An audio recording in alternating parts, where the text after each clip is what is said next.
Գյուրջան Կասկադ, հասանելի բնակարաններ 65 ամիս մարման ժամկետով։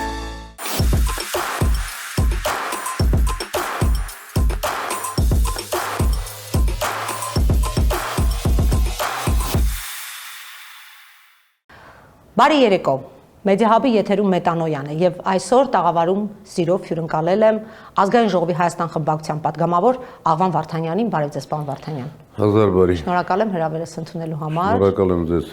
Դուք այդքան էլ շատ չեք խոսում, պարոն Վարդանյան, համենայն դեպս հանրային հարթակներում, պարլամենտում, եթե արձագանքում եք լրագրողների հարցերին, ապա այդքան հաճախ եթերներում չեք երևում։ Ասելիք չունեք, թե ինչ ասում եք պարլամենտի շրջանակներում համարում եք այլևս սպառված։ Գիտեք, շատ խոսել չեմ սիրում։ Ի վերջո սովորաբար լրատվամիջոցների հրավերներն ընդունում եմ այն ժամանակ, երբ որոշակի կուտակումներ կան, որոշակի նոր ասելիք կա, այլապես կրկնել նույն բաները իմաստ չեմ տեսնում եւ վստահ եմ, որ մեր այն քաղաքացիները, հասարակության այն մասը, ովքեր իրավիճակին համարժեք են, ադեկվատ են, գիտեն ինչն ինչոց է եւ շատ մարդկանց նաեւ հիասթափեցնելու նույն բաները անդադ կրկնելու կարիք չեմ տեսնում։ Հասկացողը հասկանում է,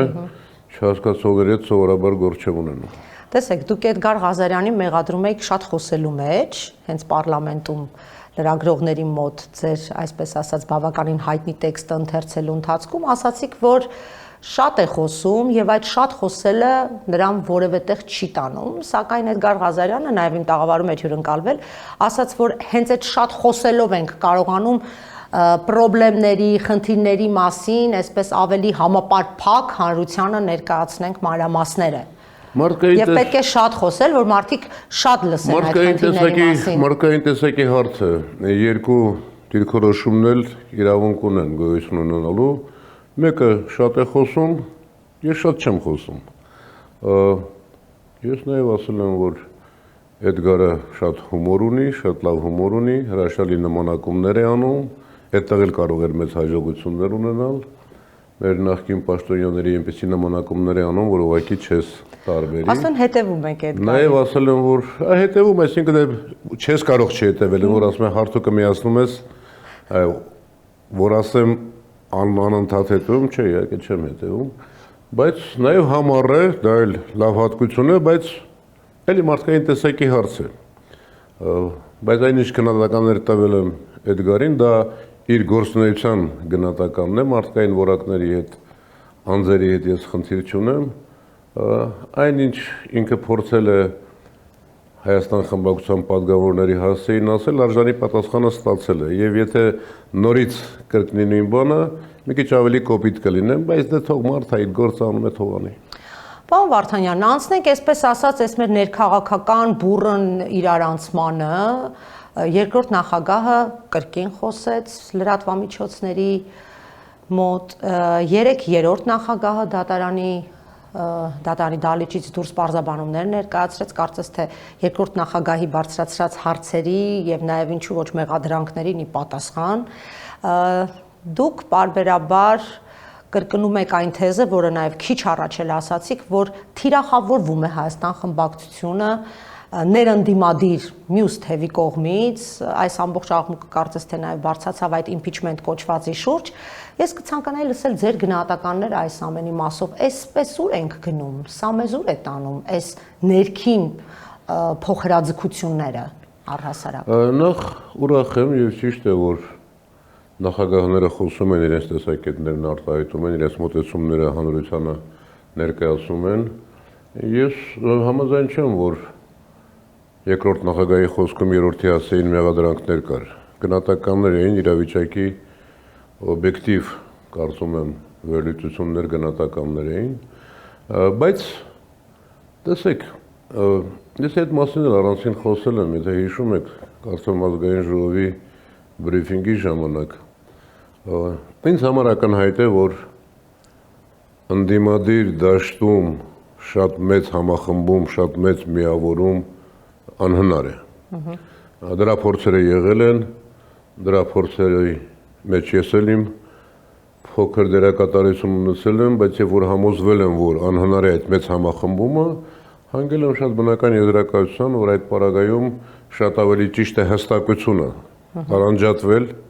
բայց յուրաքանչյուրը, քանի որ ընդհանուր նպատակը նույնն է, երկու նպատակ կա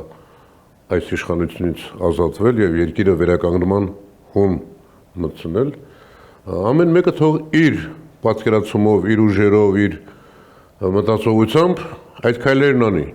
Եվ եթե հիշում եք, երկրորդ նախագահի խոսքի մեջ նաեւ կար հետեւյալը, որ համագործակցություն իհարկե հնարավոր է, բայց համագործակցությունը չի կարող միայն միախառնվելով լինել։ Համագործակցության համար դռները բաց են եւ ես նաեւ խորապես համոզված եմ, քանիցս այդ մասին ասել եմ, որ այս իշխանությունը հեռացվելու է մեկ, բայց հաջորդ իշխանությունը չի լինելու միաբևեռ։ Մեկ ուժի կամ մեկ դաշինքի իշխանություն չի լինելու։ Եվ դա ենթադրում է, որ յուրաքանչյուր ազգային պետական ուժի խնդիրը պիտի լինի առավելագույնս աշխատել հասարակության հետ եւ հաջորդ դա կլինի փողոցային շարժման արդյունքում, դա կլինի հնարավոր արտահերթ ընտրության արդյունքում, դա կլինի հերթական ընտրության արդյունքում ձևավորել այնպիսի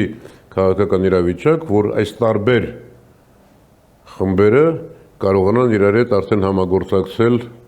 ոչ միաբևեռ իշխանություն ձևավորելու եւ հիմնական արդեն գլխավոր խնդիրը երկրի վերականգնման հարցը համատեղ լուծել։ Տեսեք, պարոն Վարդանյան,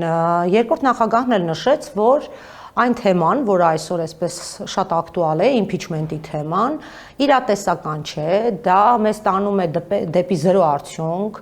դա արդեն իսկ այս պահից դատապարտված է անհաջողության, հա, այսպես գնահատականը եղավ, եւ ընդգծեց, որ ինքը խիստ պրագմատիկ մարդ է եւ եթե տեսնում է, որ այդտեղ չկա հաջողություն, ապա դրա հետևից գնալը անմտություն է։ Բնականաբար դրան եղավ արձագանք, քանի որ անընդհատ այդ աղբյուրին կանգնած մարդիկ, ովքեր նախաձեռնել են Էդգար Ղազարյանը եւ Նարեկ Մալյանը, ասում են սա սահմանադրության կետ է եւ մենք պետք է օգտվենք այդ լեգիտիմ իրավունքից, ընդդիմության լեգիտիմ իրավունքից։ Եվ հղում են անում ասելով, որ երկրորդ նախագահ փաստորեն համարում է, որ սահմանադրության այդ դրույթը անլուրջ է։ Ինչպես կարող է սահմանադրության այդ կետը անլուրջ լինել, ըստ ձեզ։ Եթե դա սահմանադրությամբ տրված հնարավորություն եւ իրավունք է ընդդիմության ձեռքում, ապա միանշանակ դա պետք է օգտագործել։ Երրորդ նախագահն էլ ասեց, այդ մենք փորձենք, անենք, չի ստացվի, թող չստացվի։ Միևնույն է, էլի այդ 26 թվականի ընտրությունները կան։ Սահմանադրությունը բարձրագույն օրենք է եւ այնտեղ անլուրջ բաներ չկան։ Բայց կա սահմանադրություն, կա իրավիճակ։ Եթե սահմանադրությունը աքսիոմատիկ գործեր բոլոր հարաբերությունում, մենք այդ վիճակը չէինք ունենա։ Այս իշխանությունը տասնյակ անգամներ խախտել է սահմանադրությունը եւ ինչ ասես բերել է սահմանադրության գլխին։ Չէ, տեսեք, իհարկե, բայց ասել սահմանադրությունը այսպես առանցին մի միավոր է իրական կյանքը ենթակա է սահմանադրությունը, այդպես չէ, մենք ինչ ունենք այսօր։ Մենք ունենք մի իրավիճակ, երբ որ ակնհայտորեն քաղաքական պայմանական ասած քաղաքական մեծամասնությունը ԿՊ-ն ազգային ժողովում ունի սահմանադրական մեծամասնություն, եւ սա էլ է սահմանադրության հնարավորությունից մեկն է ցավոք, եւ ակնհայտ է, որ նրանք, նայեք նրանց վերջին ալեկոծումները, նրանց հիստերիան, չի քվեարկելու որևէ տեխնոսի օգտին։ Այս առումով է անլուրջ։ Տեսեք ինչ եղավ։ Հանկարծ հայտնվեց ինչ-որ մեկը, որոնց երկու պատգամավոր նախին ԿՊԱ-ական առաջարկեցին տեխնացու։ Ես վստահ չեմ, որ դա հենց իշխանության խաղը չէր, իշխանության ձեռագիրը չէր։ Բոլորովին վստահ չեմ, որովհետև նրանք, ովքեր այդքան փառաբանում էին իմպիչմենտը միակ հնարավորությունն էին համարում, նրանք էլ հանկարծ տեսան, թե ինչ է կատարվում։ Եվ հանրապետականներ շատ բնականաբար հայտարարեց, որ մենք խոսել ենք ընդամենը պատիվ ունեմ ներողություն, խոսել ենք, որ եթե լինեն ստորագրությունները, մենք քննարկենք, ոչ թե անմիջապես կհամաձայնվենք։ Տեսեք, կյանքը բերեց բոլորովին այլ իրավիճակի։ Հիմա դուք տեսեք, թե ԿՊԱ-ականները ոնց են հարցակվել ոնց են իրենց հիստերիայով երկրորդ նախագահի վրա։ Որևէ մեկը ենթադրում է, որ ԿՊԱ-ականները երկրորդ նախագահին հանկարծ նման իրավիճակի պարագայում կողմ կքվեարկեն։ Եթե այդպիսի մտածող մարդ կա, այդ մարդը ուրեմն ինչ ասում։ Կա մյուս խնդիրը։ Այսինքն, եթե Ռոբերտ Քոչարյանը դառնա վարչապետի տեխնացը, դուք դա նկատի ունեք։ Այո։ Կա մյուս խնդիրը։ Մենք ունեցել ենք վերջին տարիների փորձառությունը։ Մի քանի շարժումներ, հայրենիքի փրկության շարժումը, դիմադրության շարժումը, սրբազան շարժումը։ Ակնհայտ է, որ այդ 3 շարժումների էլ, այսպես ասեմ, գեներացնող ուժը եղել է Հայաստան դաշինքը, եղել է Դաշնակցությունը, եղել է Իշխան Սաղաթելյանը, պատիվ ունեմ խմբակցությունը, Հանրապետական կուսակցությունը ամեն ինչով աջակցել է, մասնակցել է, բայց հիշում եք, չէ, նախագահն ասում էր, որ դիմեք ընդդիմության առաջնորդին Իշխան Սաղաթելյանին։ Չենք հաջողել։ Երրորդ նախագահը նաև վերջերս հայտարարել է, որ ինքը ունի ծրագիր։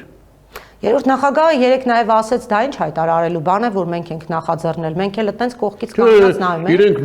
Իրենք միշտ դա ընդունել են։ Հիմա են մի փոքր փոխել խոսույթը։ Իրենք միշտ դա ընդունել են։ Միշտ իրենք հայտարարել են, որ այո, եղել են շարժումներ,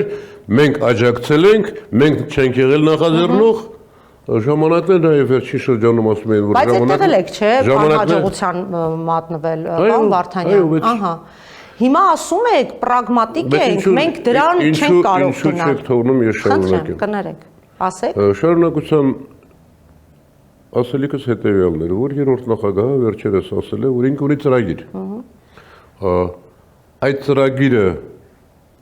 միայն իմպիչմենտի գաղափարն է, թե հանրային շարժում, փողոց գեներացնելու ծրագիրն է։ Կարծում եմ, որ երբ որ նախագահը գոնե ընդդիմադիր դաշտի հիմնական դերակատարներին տեղեկացրեց իր ծրագրի բովանդակությունը, կառուցվածքը, ուղղվածությունը, մասնակիցները,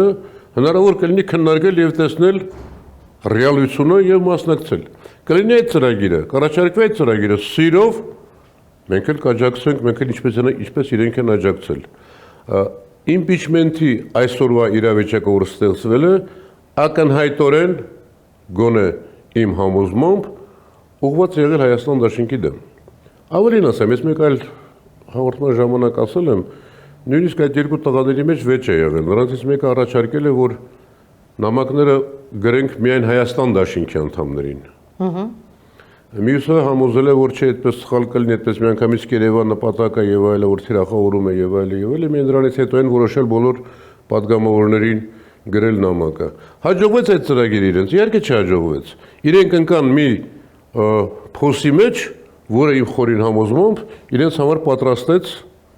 այդ տղայի նոր հայտնված տեխնացուի անունով իշխանությունները։ Պարոն Վարդանյան, դուք ասում եք, որ նախաձեռնել եք մի քանի ակցիա եւ բավականին մարդաշատ էին այդ ակցիաները, ինքս էլ այդ բոլոր ակցիաներին մասնակցել եմ, եւ մեր ժողովրդի մեծ մասը, ավելի շուտ այն զանգվածը, որը սկզբունքայնություն էր դրսևորում, հավատալով, որ մենք պետք է հաջողություն ունենանք։ Ասում եք չստացվեց։ Նշում եք, որ մենք ենք դա արել, մենք ենք արել, չստացվեց։ Չեմ ասում մենք ենք արել։ Հիմա, չէ, ես ուրիշ բան եմ ասում, պարոն Վարդանյան։ Ասում եմ, հիմնական դերակատար գեներացնող ուժը եղել է Հայաստան դաշինքը եւ դա փաստ է եւ դա մյուսներն էլ ընդունել են միշտ։ Շատ լավ, չստացվեց, չէ՞ վերջում, բայց ես վստահ եմ, որ միտումը նպատակային էր, սկզբունքային էր եւ այլն։ Հիմա ասում եք, որ մենք գիտենք, որ սա դատապարտված է անհաջողության, դրա համար մենք սրան չենք աջակցում, մենք սրա տակ չենք մտնում, կոպիտ ասած։ Մենք ինչ ենք ասել։ Բայց այն դեպքում գիտեիք, որ պիտի չհաջողեի, բա ոնց արեցիք։ Մենք ինչ ենք ասել։ Մենք ասել ենք թող լինի 8 ստորագրությունը, կքննարկենք։ Կա 8 ստորագրությունը։ Դե ասում են դուք պիտի նախաձեռնեք, падգամավորները դուք եք։ Ով Տեր Աստված։ Եթե падգամավորները մենք ենք, հիմա իրենք ինչի են ասում, մենք ոչ մի պատասխանատվություն չենք վերցնում, սա մեր նախաձեռնությունը չի, падգամավորները պիտի անեն։ Մինչև այդ հարցակվում էին падգամավորների վրա, ախր գիտեք, մեր ասածը շատ հստակ է։ Կլինի 8 ստորագրություն։ Հիմա տես եղավ, չէ, երկուսը եղավ, 6-ներ մնացել, չէ։ Ակնհայտ է, չէ՞ որ ինչ որ նաև impeachment-ի այսօրվա գաղափարը հանրապետականները համարում են հնարավորություն։ Այո, 3-րդ նախագահն էլ փաստեր։ Կլինի 8 ստորագրություն, կխոսենք։ Դե դուց ստորագրությունը վարչապետի տեխնացուի հիման վրա պիտի կառուցվի, չէ՞, այդ impeachment-ը Ուր է վարչապետի տեխնացուն այդ տղան է նախկին հատուկ հանրայությունով դեսպանն է։ Այդ պատմությունը ոնց որ թե փակվեց արդեն, Առաջարկեն պատիվ ունեմ ասում։ Կարող է նոր տեխնացու պատիվ ունեմ ասում։ 3-րդ նախագահն ասում էր թող Ռոբերտ Քոչարյանն լինի, մենք դեմ չենք, հո կարող է մենք իրեն համատենք Նիկոլի հետ։ Ռոբերտ Քոչարյանն էլ պատասխանել է, չէ՞ այդ հարցին։ Դուք քիչ առաջ մեջ բերում եք 3-րդ նախագահի պատասխանը։ Մի բան, որը ակնհայտորեն այս իրավիճակում սահմանադրությունը մի խառն է։ Ռեալ չէ, իրատեսական չէ, հիմքերը չկան։ Նման բաներ այդ մարդը չի մասնակցում։ Պարոն Վարդանյան, ես նորից կրկնեմ հարցս։ Դուք երբ որ նախկին ակցիաները կազմակերպում եք, դուք կարծում եք, որ դուք հարցը մի անգամ տալիս եք, ես չեմ ընկալում, հա։ Չեք պատասխանում։ Պատասխանում ինչպես չեմ պատասխանում։ Դուք երբ որ պատասխանում։ նախկինում ակցիաները կազմակերպում եք, նախաձեռնությունները կազմակերպում եք, դուք այդ վստահությունը ունեիք, այդ հիմքերը ունեիք, որ դուք պետք է երկիրը տանեք փոփոխությունների եւ Նիկոլին հեռացնեք։ Այո, այդ վստահությունը չունենք, չենք սկսի, բայց ցավոք մենք չկարողացանք այնպիսի հանրային ճնշում գեներացնել եւ նկատի ունեցեք նաեւ այսօրվա իշխանության բնույթը։ Սրբազան շարժման ժամանակ ավելի շատ մարդ էր հրապարակում, քան 18 թվականի Նիկոլ Փաշինյանի ժամանակ, չէ՞։ Բայց Impeachment չարեցի։ Բայց տարբերությունը հասկանում ենք թե չէ։ Հասկանում եմ, շատ մարդ կար։ 18 թվականին իշխանությունը ուժային կառույցների այսպիսի բուրգ չկիրառեց, իսկ այսօր ցանկացած շարժում, ցանկացած ընդդիմադիր քայլ անվտանգություն, ոստիկանություն, քննչական կոմիտեներ, դատախազություն, այս ամենը եկել կուտակվել է մի մարդել ասել է մի քիչ բարդ է տակ եւ հլու հնազանդ կատարում է ցանկացած հանրարարություն։ Ինչ եք կարծում, եթե 18 թվականին այսպիսի բուրգը աշխատեր, իշխանապողություն կլիներ, մենք ամեն ինչ փորձել ենք անել եւ արել ենք կազմակերպված, մտածված ծրագրով, բայց դիմացը եղել է պետություն, պետական ամբողջ ուժային համակարգը։ Սա է տարբերությունը։ Հիմա դուք ինչ եք ասում, ասում եք այն ժամանակ էլ վստահ չէիք, որ քաջեք, ոչ վստահ էինք, բայց նման հակազդեցություն, ոչ սահմանադրական հակազդեցություն, ուժային կառույցների նման անասնական վարքագիծ սեփական ժողովրդի հանդեպ։ Սա էր որ պատճառը, որ չկարողացավ մարդկանց մեջ, այսինքն եթե մենք կարողանայինք համախմբել շատ ավելի մարդ, շատ ավելի հանրապետությունով մեկ այս շարժումը տարածվեր եւ 100,000-ներ եւ մանավանդ այս ողբերգություններից հետո։ Այո, չենք հաջողել։ Հիմա ասում եմ, բոլորովին չեմ բացառում, որ կլինի որևէ էլի առիթ, ինչ որ մի նոր այնպիսի վիճակ, որ էլի հասարակության գոնե 5%-ը, 10%-ը կհասկանան, որ պիտի սրանց օր առաջ հեռացնել։ Կա այդ ծրագիրը, երրորդ նախագահն ասում է ունի ծրագիր։ Սպասում եք երրորդ նախագահի ծրագրին կարելի ասել, որ քննարկեք։ Չենք ասում, փորձում ենք աշխատել մեր դաշինքի հնարավորություններով, էլի կազմակերպել, մարդկանց հասցնել, բացատրել, ցույց տալ այս իշխանության բոլոր երեսները, կողմերը, իրենց բոլոր նախկինում արած հայտարարությունների հարությունաշրջան հակառակ լինելը, որպեսզի հասարակությունը շատ ավելի պատրաստ լինի նոր քայլի։ Կկարողանանք անել դա համատեղ ուժերով։ Չենք հասնի ընտրությունների եւ հարցը կլուծվի։ Չենք կարողանա։ Ընտրությունները այսպես թե այնպես անխուսափելի են։ Մեկ դիտարկում անեմ, դուք նշեցիք, որ Բագրատ Սրբազանի մասնավորապես մայիսի 9-ի հավաքը բավականին մարդաշատ էր եւ առաջին անգամ չէ որ ասում եք, ելի եք ասել, որ Նիկոլ Փաշինյանի հանրահավաքից ավելի շատ մարդ է այնտեղ եղել։ Այդ ժամանակ դուք արդեն իսկ խորհրդարանում եք 21 թվականին ընդդիմություն եք դարձել, մանդատները վերցրել եք, ինչու երբևէ գոնե մայիսի 9-ի պարագայում impeachment-ի խնդիր օրակարգ չդրվեց խորհրդարանում։ Դրվեց, ով ասեց չդրվեց։ Ինչ արեցիք։ Օրակարգ դրվեց, հենց եթե հիշում եք այդ նույն օրը Թավոք Սրբազանը ասեմ գուցե այդ մեծ զանգվածի, մեծ ժողովրդային ներկայության ոգևորությամբ շեղվեց ծրագրից եւ առաջարկեց 1 ժամ հետո շարունակել եւ այլ, եւ դրանից հետո բնականաբար այդ տղան հրաժարական չէր տալու Հիշում եք հրավիրեց պատգամավորներին քննարկելու իմպիչմենտի թեման։ Այո։ Հավաքվեցինք եւ բոլորս միակարծիք էինք, որ դա հնարավոր է, բայց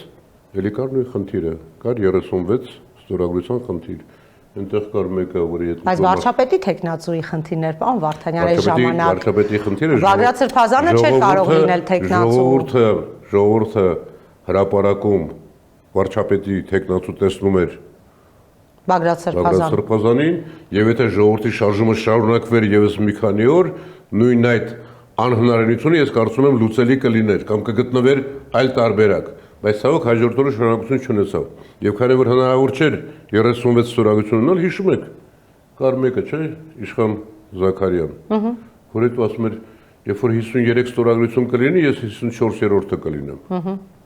Այնպես որ իմպիչմենտը այդ ժամանակ հնարավոր չեղավ, բայց որ գաղափարակար, որ նախաձեռնությունը կար։ Պարոն Վարդանյան, մենք այդտեղ խնդիր ունենք, մենք վարչապետի տեխնացուի լեգիտիմության հարց ունենք։ Կարծում եմ դրա համար ցավոք սրտի այդ փուլն էլ բաց թողեցինք մեր ձեռքից։ Ես ասեմ, դες այն ժամանակ էլ իրավաբանները քննարկում էին, մասնագետները, համադրական մասնագետները քննարկում էին եւ երկու տեսակետ կար։ Մասնագետների մի քանիսը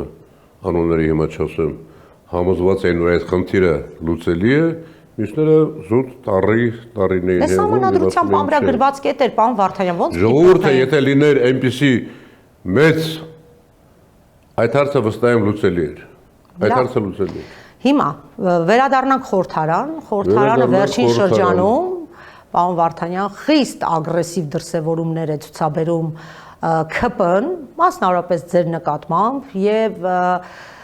վերջին ելույթից հետո Լևոն Քոչարյանի բառի իմաստով այսպիսի համապարփակ հարձակում է ուղղված ձեր խմբակցության նկատմամբ, մասնավորապես երկրորդ նախագահի ուղղությամբ են բոլոր քարերը նետվում եւ նաեւ հանրային հեռուստատեսությունով, քանի օր ես իհարկե փորձում եմ ամբողջապես չեմ կարողանում նայել առողջությունս խնայելու առումով էլի, մանավանդ Պետրոսի հաղորդումները մեղք են էլի մենք, բայց ամեն դեպքում գործի բերումով ստիպված ինչ որ այսպես ականջ պիտի դնես հասկանաս, տեսնում ենք, որ ցուցակներ են նորից անել, անգամ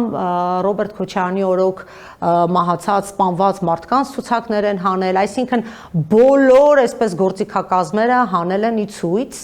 ինչպես է այս ամեն ինչին վերաբերում, այսինքն մենք մտել ենք արդեն 26 թվականի խորհրդարանական նախընտրական քարոզարշավ, քանի որ երկրորդ նախագահն էլ ասաց, որ ինքը պատրաստ է գնալ 26 թվականի ընտրություններին եւ իրեն էլ հենց այդպես տեսնում է վարչապետի տեխնացու։ Շատ բնական, շատ նորմալ եմ համարում, ճանաչելով այդ կույտը եւ բնական է, որ նրանք ում վրա պիտի հարձակվեն։ Սովորաբար շակալները ոհմակը ում վրա է հարձակվում։ Ուժեղի վրա, ումից սարսափ ունեն, ում տեսնում են իբրև իրական մրցակից հակառակորդ, ումից վախենում են շամպես, բնականաբար իրենց վարքագիծը այսպեսին պիտի լինի։ Այլ բանակ ընկալել, սա միայն ապացուցում է, որ լավ է, վատ է, ճիշտ է, սխալ է, ընդդիմադիր դաշտում ամենաառանցքային գործիչը այսօր էլ այս բոլոր հայտարարակ ստերից եւ այլնից հետո երկրորդ նախագահն է։ Երկրորդ նախագահը մարդ է, ով ունի անցած ճանապարհ, ով ունի վաստակ, ով ունի վճռականություն, մարդ է, որը նաեւ ունի թերություններ բնականաբար, բայց ՔՊ-ի համար, ՔՊ-ի ասածներ պայմանական է, գիտեք, Նիկոլ Փաշինյան SMS-ով աշխատող մանկլավիկներ են, նրանց համար հիմնական մրցակիցը, հիմնական վախը երկրորդ նախագահն է։ Նրա մեջ են տեսնում իրենց կործանումը եւ կործանման վախից հաչում են։ Շատ նորմալ, շատ բնական է։ Ինչ փուլ եք հիմա պատրաստվում մտնել, պարոն Վարդանյան, քանի որ երկրորդ նախագահը արդեն հայտարարեց, որ կարելի ասել 26 թվականի ընտրություններին եք դուք պատրաստվում եւ այս միջանկյալ process-ներին էլ նաեւ չեք ուզում ներգրավել, այ 26 թվականի ընտրություններին ինչպես եք պատրաստվում եւ ինչպես եք դիմակայելու այս մարտահրավերներին, այսպես ճակերտավոր ասած, եւ ինչու ճակերտավոր, հենց անմիջապես առանց ճակերտի էլ։ Տեսնում ենք, թե ինչ գործիքներ են դրել արդեն գործի։ Նայեք, ես նման բան չեմ ասել, որ այլևս միջանկյալ գործողություններին չենք մասնակցելու, ընդհակառակը ասել եմ, որ եթե լինի մասնակցելու ենք, ես խորապես համոզված եմ, եթե լինի ինչ-որ մի տրիգեր հնարավոր է մինչև ընտրությունները հարցերը լուծել եւ կարգավորել, իսկ ընտրությունները իրենց ժամանակին իրենց տեղում։ Աշխատանքը, որը մենք անում ենք երկու ուղղությամբ է, պարլամենտում փորձում ենք բացահայտել հանրությանը, ժողովրդին ցույց տալ սրանց բերած արհավիրքները եւ իրենց կարգախոսների հակառակությունը, նույն կոռուպցիայի, նույն թալանի եւ այլնի վերաբերյալ, եւ փորձում ենք նաեւ տեղերում աշխատել մարդկանց հետ, կազմակերպել, կհաջողենք միջանկյալ այս փուլում նման հզոր շարժում ձևավորել, ծրագրի մասին խոսեցինք հավանական, շատ ավելի լավ, չենք հաջողի ընտրությունների ժամանակ, ես կարծում եմ ասացի արդեն, որ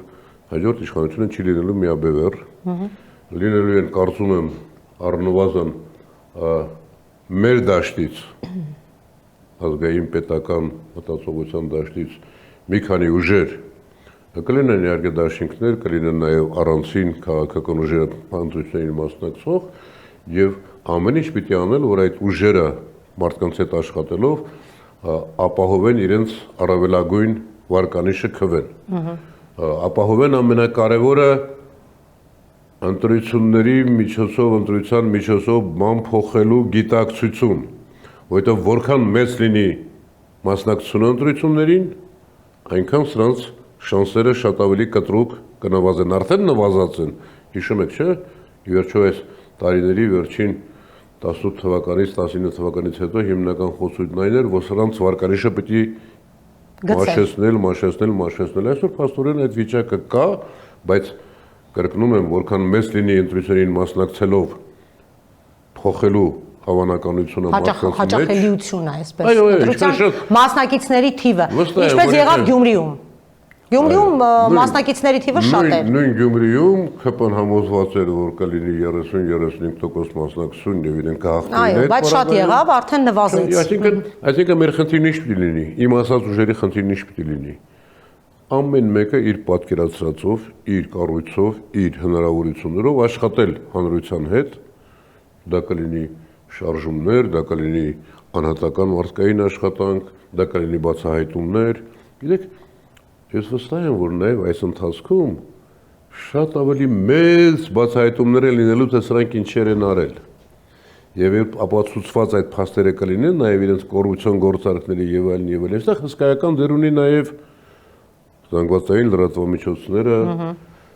որոնք կարող են այդ քննական նյութեր հրապարակել, արվում են այդպիսի նյութեր, բազմաթիվ դեպքեր կան։ Ես ինքս պատրաստ եմ լրատվամիջոցների հետ աշխատել եւ հասցեներ տալ, թե ասենք այսինչ օբյեկտը հիմա ով է, այսինչ նախկին Բարսեղյան պաշտոնների ամառանոցը ովքեր են ուրիշների անունով գնել եւ ինչպեսի վերակառուցումներ են այնտեղ անում։ Կասեք ինձ, պարոն Վարդանյան, սրանք ցույց կտան, որ ես մեկ այլ ֆորմատ ունեմ հայկական երկրորդ հեռուստաալիքում, այդ բոլոր փաստերը այնտեղ լրիվ տեղավորելի են։ Սիրով պատրաստ եմ աշխատել լրատվամիջոցների հետ։ Որովհետև մենք այսօր իրապես պետք է ցույց տանք մեր հանրությանը, որ կոռուպցիայի դեմ պայքարի անունով, այսպես ասած, իշխանությունը զավթած այս իշխանությունները ինչպես են ոտքով, ձեռով, պոզերով եւ պոչերով թաթախված կոռուպցիայի մեջ եւ այդ փաստերը համապարփակ ձևով պետք է ներկայացվի հանրությանը։ Տեսեք, ամենասարսափելին, ի վերջո, երբ որ ասում ենք ինչու չհաջողեցին նախորդ շարժումները, այստեղ նաեւ պիտի չմոռանանք արտաքին գործոնը։ Այո։ Հիշում եք Թուրքիան, Ադրբեջանը ինչպես էին վերաբերվում 21 թվականի իրադարձություններին։ Երեք ինձ ուղարկել են ադրբեջանցի մի վերլուծաբանի տեսակետ, որը գիտեք ինչ է ասում, Հաջիզադե կարծեմ, որ ասում է, քանի որ Հայաստանում ռևանշիստները, ազգայնականները մեծ հապ են հավաքում, փորձում են այս իշխանությունը փոխել, քանի որ Հայաստանն էլ մեր տարածաշրջանում է, վերաբերում է մեր անվտանգությանը, մեր տարածաշրջանի խնդիրներին, չի կարելի բացառել կամ պիտի մտածել, որ նման զարգացման դեպքում Թուրքիան եւ Ադրբեջանը պիտի իրավունք ունենան սահմանափակ զորակազմ մտցնել Հայաստան, պաշտպանելու օրինական իշխանությունը։ Այս իշխանությունը, այդ տղայի իշխանությունը հայության բացարձակ մեծամասնության համար անընդունելի է, անօրինական է, արդեն շատ վաղուց, բայց օրինական է Թուրքիայի եւ Ադրբեջանի համար։ Դե չտեսակ հետները ոնց էր շփվում, բան Վարդանյան։ Դե հիմա ինչ ասես։ Սուրճի էր հրավիրում, բաներ անում։ Ինչ ասես, այսինքն միայն այն տեսարանը, երբ որ Ալիևը բազմել է բազմություն եւ ինքը դիմաց աթոռի վրա նստած կռացած նայում է, հայտարարություն է, չէ՞։ Դե հետո սուրճի էր հրավիրում, ասма գնա, բայց սա պատրաստ է ցանկացած նվաստացման, ցանկացած ստորացման միայն իշխանությունը պահելու համար, որովհետև այս մարդու համար, այս մարդը երեք հատկություն ունի, միշտ ասել եմ, ստախոս է, սարսափելի վախկոտ է եւ սարսափելի փողասեր։ Հիմա արտաքին այս գործունները եւ ես պիտի մենք նկատի ունենանք եւ տեսեք, ես այսօր պատահաբար հաճախ չեմ օգտվում, բայց Facebook-ում մի հատ գերած խմած հասուն տղամարդ է խոսում։ Կարճ, երևի 30 վայրկյան։ Նիկոլ Փաշինյանը փալաս է, բայց մեր փալասն է, մեր նման է, հաջորդ անգամ ես նորից ընտրելու եմ Նիկոլ Փաշինյանին։ Մեր հասարակության մեջ այս շերտը կա, չէ՞, եւ ինքը այդ շերտի վրա աշխատում է։ Փալասը, բայց մեր փալասն է։ Այս մարդկանց տոկոսը ինչքան է։ 5% է, 7% է, չգիտեմ։ Եվ իրենց էլ ամբողջ քարոզությունը ուղղված է այս հատվածի այս շերտի։ Դե հիմա տեսեք, կինները ներքաշվել է քարոզչության մեջ, բան Վարդանյան, չգիտեմ, հետևում եք թե չէ, բայց չգիտեմ, կինն էլ այսպես հանրային քաղաքացիների կոնկրետ անպատվում է, ես կողքից ինչ որ բաներ լսում եմ, բայց որակումներ է տալիս, տահակ, տահաս, չգիտեմ, ներողություն, բայց ասում է էշ, մենք մեր եթերում այդպիսի բառեր չենք օգտագործում, բայց սա վարչապետի տիկնոջ լեքսիկոնից մեջբերում էր։ Ռոբերտ Բյորսը մի հրաշալի բանաստեղծություն ունի։ Մեկ ինշորով նորահարսի թված անումեղ ու անբասիր, բայց կնոջը չեմ բոմբասի, դե ուրեմն սուլ ենք։ Ես կանանց մասին չեմ խոսում, բայց եթե մեկի կինը իրեն թույլ է տալիս մարդկանց հետ խոսել այդ ոճով, այդ բառամթերքով, ուրեմն տանը տղամարդ չկա։ Սա է խնդիրը։ Մենք բայց կնոջը չենք բամբասում, կինն է ներքաշվել հանրային կյանքի մեջ, բան Վարդանյան։ Մեր զրույցը համեմելու Ռոբերտ Բյորսին հիշելու բուրըն ցանկություն ունեցա։ Այո։ Նշանակում է այդ տանը տղամարդ չկա, սա այս մասին պիտի մտածել։ Դե հիմա այդ տղամարդու մասին եմ ուզում խոսել, այդ տան չեղած տղամարդու, բան Վարդանյան։ Դուք 26 թվականին նաև երկրորդ նախագահը հաստատեց եւ նույնիսկ ասեց ծիծաղելի է այդ բանը, որ ասում են ընտրություններով Նիկոլին չեն կարող հաղթել, ինչ ան Նիկոլը Սասունցի Դավիթն է, ինչ է, այսպեսի մի համեմատություն արեց նախագահը։ Դուք ինչ եք կարծում, որքան էլ որ այս պահին ռեյտինգները ընկել են եւ տարբեր սոցհարցումների կենտրոնները ներկայացնում են, որ չգիտեմ 9%, 10%, 11%, բայց արդյոք վստահ եք կամ մասամբ վստահություն ունեք, որ նա 26 թվականի ընտրություններին չի վերարտադրվելու եւ դուք պարոն Վարդանյան կրկին հայտնվելու եք ընդդիմության շարքերում, պարզապես ընդդիմադիր պարլամենտական խմբակցության շրջանակում։ Ես ասացի իմ պատկերացրած սցենարը։ Եթե մենք այս ընթացքում թողնենք միջանկյալ տարբերակները, հնարավոր ավելի շուտ զարգացումները, եթե մենք այս ընթացքում ճիշտ աշխատենք, լավ աշխատենք, մյուս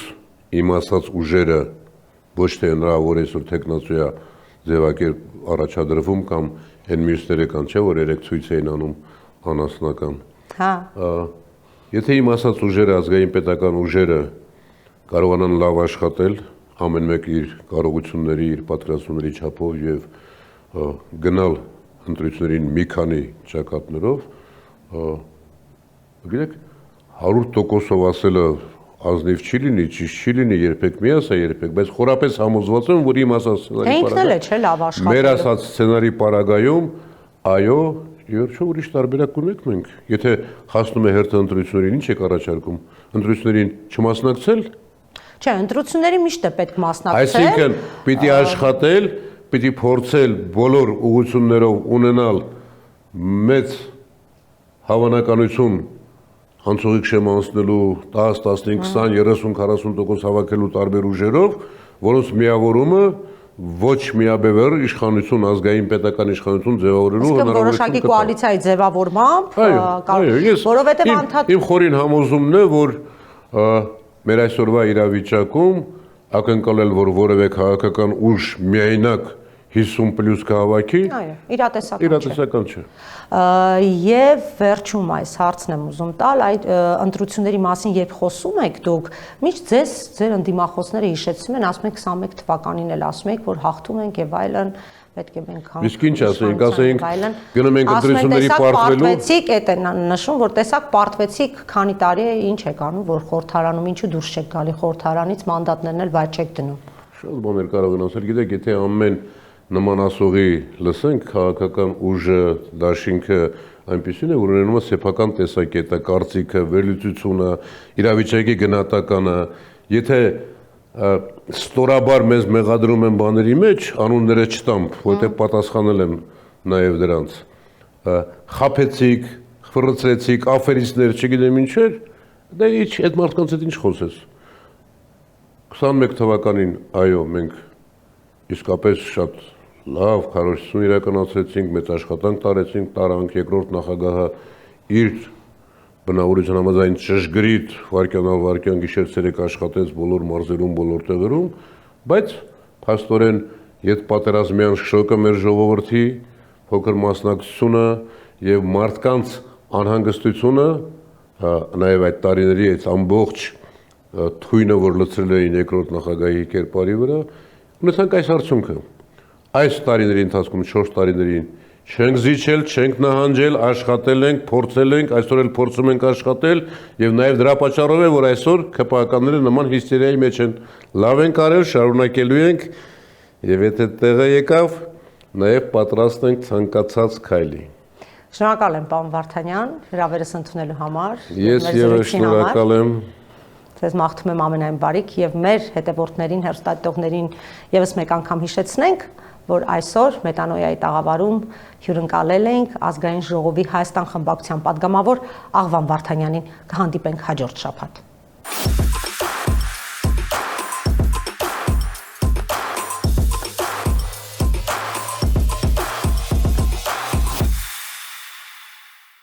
Գյուրջան Կասկադ, հասանելի բնակարաններ 65 ամիս մարման ժամկետով։